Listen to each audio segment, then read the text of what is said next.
अस्सलामु अलैकुम dear viewer. इज़दवाजी जिंदगी के मसाइल पर मबनी आपके favourite channel marital life problem से मैं हूं प्रोफेसर शब्बीर अहमद।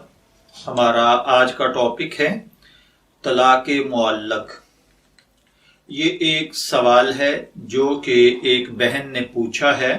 वो कहती हैं कि उनके शोहर ने ये कहा कि उनके शोहर ये कहते हैं कि उन्होंने इसको अपनी बहन के घर जाने से मना किया और यूं कहा था कि अगर तुम वहां गई तो तुम मुझ पर तलाक हो जाओगी। दोबारा से सुन लीजिए। इस बहन के खामद ने यह कहा कि अगर तुम अपनी बहन के घर गई तो तुम मुझ पर तलाक हो जाओगी, और 3 मरतबा इसके बाद ये अल्फाज दोहराए कि मैं तुम्हें तलाक दे दूंगा, मैं तुम्हें तलाक दे दूंगा, मैं तुम्हें तलाक दे दूंगा। इसके दूसरे या तीसरे दिन ही ये बहन कहती हैं कि ये अपनी बहन के घर चली गई। पहले तो इनको मालूम नहीं था कि जुबान के कहने से तलाक हो जाती है। बाद में लोगों से मालूम हुआ कि इस तरह भी तलाक हो जाती है, जबकि मियां नहीं मान रहे और कह रहे हैं कि तलाक देने का मैंने वादा किया है, तलाक नहीं दी, जबकि यही अल्फाज जो भी लिखे हैं मेरे मियां ने मुझे कहे थे।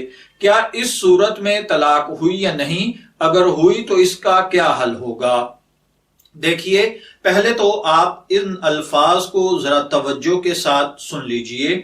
आपके वहां जाने के बाद शोहर ने 2 लफ्ज इस्तेमाल किए हैं।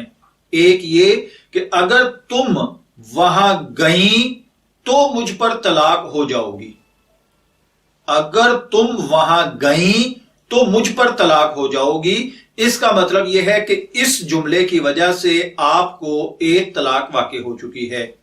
मगर शोहर इद्दत के अंदर अगर जुबान से कह दे कि मैंने तलाक वापस ली या मियां बीवी का ताल्लुक कायम कर ले तो रुजू हो जाएगा, दोबारा निकाह की जरूरत नहीं। दूसरा फिक्रा जो आपके शोहर ने कहा, जिसे उन्होंने 3 मरतबा दोहराया था, यह था कि मैं तुम्हें तलाक दे दूंगा। यह तलाक देने की धमकी है। इन अल्फाज से तलाक नहीं होती। यानी अर्ज करने का मतलब यह है कि आपको एक तलाक हो चुकी है और वो रजी है। अगर आप वो रुजू कर लें तो अच्छी बात, अगर बाद में यानी इद्दत गुजरने के बाद भी वो रुजू करना चाहते हैं तो दोबारा निकाह हो सकता है, कोई मसला नहीं है। मैं दुआगो हूं अल्लाह ताला हमें इन मुआमलात से बचने की तौफीक अता फरमाए। इजाजत चाहेंगे, फिर मिलेंगे किसी नए टॉपिक के साथ। तब तक के लिए अल्लाह हाफिज।